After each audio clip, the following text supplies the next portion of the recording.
potentially losing EXP lane. Well, I think looking at the way that things are in terms of the draft overall, I feel like Alter Ego, they've got a couple of outs here, and I'm curious to see how Dreams is going to be playing this Cho, right? Because depending on where he moves across the map is going to predetermine where the early game is going to lead to. Rotation from Samford as well to eventually head down to the bottom side. They will hit 4 on time. Yep, things are going pretty good so far for now, but I'm definitely eager to look at that first turtle timing, considering everything that both these teams are gonna be pretty powerful fighting at level 4.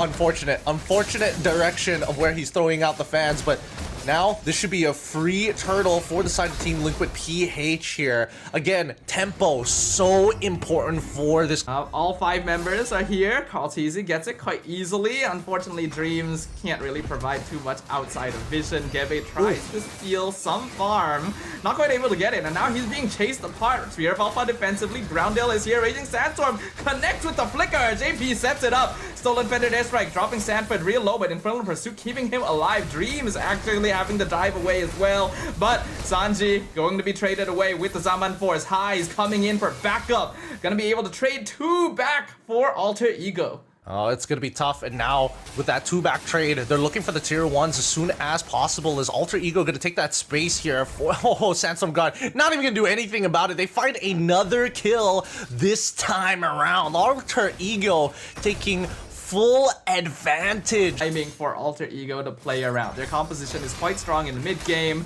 TL trying to engage on Nino, but Spirit of Alpha comes in, knocks up 2. Feathered Airstrike gonna be used as well, but Raging Sandstorm lands on double targets. Nino gonna be traded away. Gebe losing his health as well as Dreams now chased down with the Blazing Duet. Way of the Dragon connects onto Yuktz. He's gonna try and get away, not gonna be successful. The rest of Team Liquid though has his back. They're looking for vengeance, they're looking for blood, and they will find it. 4 members of Alter Ego traded for 1. Man, these teams are looking really equal when it comes down to the team fights here. It's really coming down to like these 50-50s. Who can hit more spells? Who can get more value out of it? They cannot really afford to repeat that mistake, since the gold lead they had tried so hard to reverse instantly goes straight back to their opponents. Now TLPH setting up for the next Lord. Been a consistent back and forth between the 2 squads. Despite Team Liquid having more goal. Oh, hold on. Ooh, Dreams with the conceal. Karltzy, but finds the kick on Khalid instead. They're gonna pop the Feathered Airstrike. Doesn't really find anyone, but now Sanford left all by his lonesome, trying to buy space and sacrifices his life for it. Man, really good stuff coming in from Dreams, right? Again, I would have liked the kick to actually go on to Sanji's side, but I think he got way more value out of it. The Purify coming out from Sanji for free, so it's like it happened anyways. Oh, wait, no. Ooh, Team Liquid playing on the edge right now, but they're taking so much damage. Purify Force, BMI as well. Yuktz almost exploded in an instant from that Spear of Alpha. Lord dropping low, Gebe gets it. Raging Sandstorm entirely, and another Way of the Dragon onto Karltzy. He's not able to finish off the backline, and Roundel is buying so much time and space. He will lose his life for it with the Blazing Duet, but his job is done. 1 for 3 highs. It's on trouble. Commits the Zaman Force, dives the tower. Not just the Infernal Pursuit, but will he be able to keep it up? This is a 1v2. Sanford jumps back in, able to finish him off, and actually trades, but it's still favored to Alter Ego. Dang. They could potentially chew here, hoping that Alter Ego drops the ball. And we're reaching the point where you really just cannot afford to lose your gold laners, and Yuktz just jumped forward for no real reason without his team backing him up. Got a bit antsy there. Dreams once again looking for a target, not able to find JP, actually dragged out, loses immortality straight away. Zaman Force comes in, Raging Sandstorm lands on 2, but JP is being melted away as Roundel being 1v1 by Sanford, who comes out on top, flickers away. It's now a 4v4. Dreams has to recall. They will let the Lord reset as neither team is ready to fight anymore. Yeah, they don't want to do this. They definitely don't want to do this. I think for Alter Ego, the onus is on them because it is JP trading up. Oh my god. Spear of Alpha connects on Carl. He's able to iframe his way out, but Sanford may lose his life for it. He's still buying a lot of time. Vengeance used on Nino to avoid Yuktz. Sanford finally picked off. Blazing Duet comes in, but Purify used. Yuktz cannot continue. Ooh. And High is being targeted by Sanji, but he survives on a tiny sliver of HP. And Sanji is punished for it. Team Liquid trying everything they can, but nothing is working. Oh man, Team Liquid PH just keeping it messy, right? And Alter Ego are starting to get caught up, getting lost in the sauce, but now that they've got that concrete lead that we were talking about, it's a lot simpler for them to make these decisions as they blitz down the Lord and are looking for at least 2 inhibitors off of it to get some mega value. Every inhibitor. Mid should fall very easily to the Lord. They're connecting. Dreams gets a knock up, not the kick though, so he's gonna have to dash away. He'll probably die for this, and he will. Kaltizi picks him off. Summon Force use. Heist actually commits to it. The rest of his team is running away. There was no reason for that. The Harif dies, and the push just stops right there. And oh, Gebe, you don't want to be here. You really should not be here. He's getting knocked back. He's getting locked down. Alter Ego losing bodies where they really shouldn't be. This is unreal. This is unreal. The amount of miscommunications that are happening. It's really wild. It's really wild. I'm guessing that Highs knew that his flicker was about to come off a cooldown. He was hoping to bait out Team Liquid PH into an unwinnable fight, but Gebe already used the Spear of Alpha to create some distance down by the mid lane, so that was not an option anymore. And this turnaround is looking great. Oh, Dream's taking a lot of damage, but he's actually eating it just fine. Nino actually becoming a threat to Liquid, as they've taken too much poke. At this point, we're hoping that at least for Yuktizi, he's able to get some value. Oh, that's a very early feathered airstrike.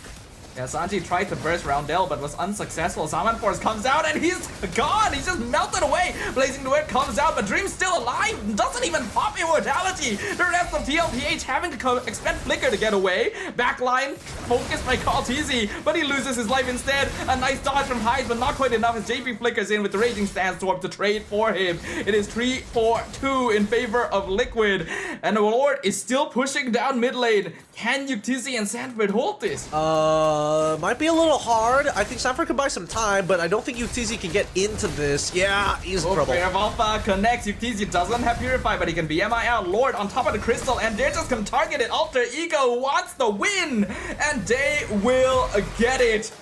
Team Liquid, they put up a strong fight, but it was not enough as Alter Ego takes game number 1. This was a really wild game. I want to say the power spikes are going to be a little interesting, right? Because if they take fights too early, especially not on winning terms, like they can't just throw out the chip shortcut willy-nilly. They really have to consider a lot of factors in this match. And I think that TLPH, if they can avoid the initial power spike of TLPH on this problem in game number 1, they weren't able to find that space and time. Yeah, Team Liquid tried to play a bit too aggro in game number 1, which ended up splitting their mid trio, but at their core, they're actually quite good at doing that. We can already see it. They're targeting for Dreams to get rid of the chip. Sanford gonna get first blood. Gebe chasing the backline. Sanji will be traded. It is a 1-for-1. I'm surprised that the fight turned out that way. Like, Dreams was expected to die there. Still, needs to go even and hold control over the EXP, even if he has to sacrifice a majority of his health. Now Sanford dueling Nino right now, but here comes Dreams and Gebe from the back. Unleash the Beast, dashing away. Vengeance used as well. He's gonna try and push his tree members into the tower, but there's no backup from his team, and even the shortcut used so that Roundel can join the fun. I think he could have outplayed it a little more there. Because you do get clean animations when you transform, when you unleash the beast. Oh, this should be a guaranteed kill. Wave the dragon, no purify. JP knows it for sure. That is a dead highs in the gold lane. Again, great abuse of the windows. At this point, to be some finesse here. Yep. But in the meantime, at least he still gets his purple buff. That's the most important thing, coming in for the purple buff assassin.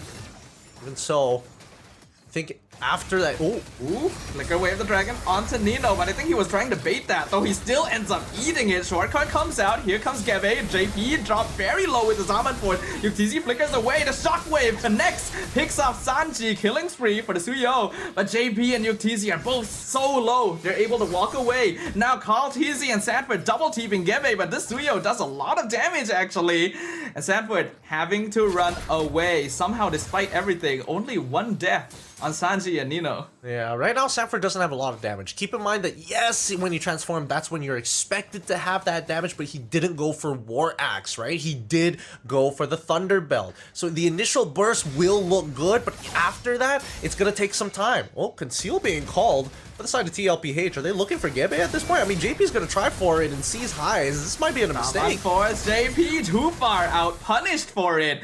And Highs starting to hit that damage spike. He's jumping forward, mistake! Right into the Blade Surge! Beautifully timed by Gebe. That's a killing spree now for Alter Ego. And the mistakes have been made. Alter Ego will secure this Lord, and this is going to be a huge swing for them. TLPH maintained tempo for so long, and Alter Ego smooth. I gotta give it to him. That was really That's smooth. crazy, actually. But with that being said, now that they know that JP doesn't have the flicker, the big playmaker is out of the picture, they can actually force this fight. Team Liquid PH, you gotta come to us. We're gonna start off on the Lord first. Gebe has been feeling it this entire game. He's dodged so many attacks, but that was the cleanest one yet. We see Dreams in the back line with Conceal. Nino already scouting things out. JP dropping low so fast. Highs picks him off. Gebe still gets the Lord and calls Easy trying to escape, but he dashes right back into the shortcut and gets stunned. Alter Ego with 2 kills and the Lord. This just might be Alter Ego's game, because now with 2 members down and the Lord spawning at the perfect time, they will have an opportunity. JP will be back up for the defense, but Carl TZ will be bolting over into the fight, but he's also playing Hayabusa, which is not exactly known for its great defensive inhibitors. Yeah, a lot of heroes from Team Liquid's side are starting to lose their value the later the game goes. And you have the Lord pushing up top. That inhibitor already nearly dead. It's gonna just fall from a single crash. Bottom is gone. Mid is gonna follow. No inhibitors left for Team Liquid. JP not able to set up for a kick at all. PZ only just respawned. Dreams going in. 2-man stun. Really nice positioning so far. Shortcut comes out just to provide some extra shielding. Sanford trying to take the front line. Will actually be able to clear out the Lord and not much to work with. TZ comes in. Ogi Shadow Kill, but not able to execute anyone. No Sky Piercer. TZ able to dash back away. All of Alter Ego is still alive, and Gebe goes back in to get one more. Has the immortality. Will be able to respawn in a tough spot though. Finally gets shut down by Sanford. TZ looking for a bit more. Pops the immortality on Dreams. Conceal comes out. Team Liquid knows they cannot afford to commit any further. How do they has respawned? Alter Ego, all things considered, doesn't actually have that much of a gold lead, but they definitely have way more control on the map. Yes, they do. Once again, they're going to threaten the Lord once more, and Team Liquid PH have to respond, because what choice do you have? Dreams, he's just waiting for them to respawn. Nino and Gebe are gonna take the front line, try to bait something. AP finally lands away the dragon onto him. Gebe gonna be punished. Dreams comes in, maybe a bit too late as Cortese has picked up Roundel. Shortcut comes out, but they're already 2-man down. Alter Ego cannot look for too much more. They get knocked back. Danger now being pushed into Team Liquid, and they're chasing him down. He finishes off Sanji, but he's so low on HP. Pops the Winter Crown. The rest of his team is here. Can they defend him? He dashes away, gets the shield, switches for immortality. JP with the knockup, but Heist is still alive. Salvage Force comes out. Sanford shuts him down. Dreams not able to save him, and now they will be on a retreat. Purify not gonna save him from the damage as Team Liquid wins the engagement. God damn, that was a tough one. That was a tough one to watch, because Team Liquid PH got first strike on Alter Ego, finds 2, and then it's all literally up to Nino and his one to defend, but so far the team fighting has been really, really tight. And Yuktz has actually reached that power spike. 3-4-man Jikundo finds Gebe! JP, he has a bone to pick with you! And the rest of Team Liquid are right behind him. Gebe and Roundel are already gone. Highs the half HP. Dreams drops the shortcut, tries to live off of it, uses the immortality, but he is getting picked off as well. Highs takes the shortcut into the backline, aims down Sanji, actually finishes him off. Highs with the Summon Force taking control of the fight. 3 people down, double kill. Triple for Highs, and they are going to chase down Yuktz. JP on the opposite side of the map. Nino actually not dying to that. Looks like Yuktz doesn't have Sky Pierce's stacks. but High's keeping Alter Ego in the game. Oh boy, this game drags on. Enough space for Highs, and I think that Roundel needs to be able to kind of hover around Highs' position, knowing that TLPH are going to be looking for him. Alter Ego knows victory is at hand. Neo literally just jumps into the middle of Team Liquid to try and bait things out. Dreams with the conceal, doesn't drop the shortcut just yet, still safe, setting up, still waiting. Vengeance used on Sanford, he jumps in, but he gets picked off by Roundel. Kaltese goes in, but the Winter Crown on top of High switches for Immortality. Purify used as well, he gets blown up by the Death Sonata, but Gebe on top of the crystal. Alter Ego have their eyes on the prize, and they don't intend to let go of it. They will take game number 2 and clean sweep Team Liquid Philippines out of the challenge season. Woo!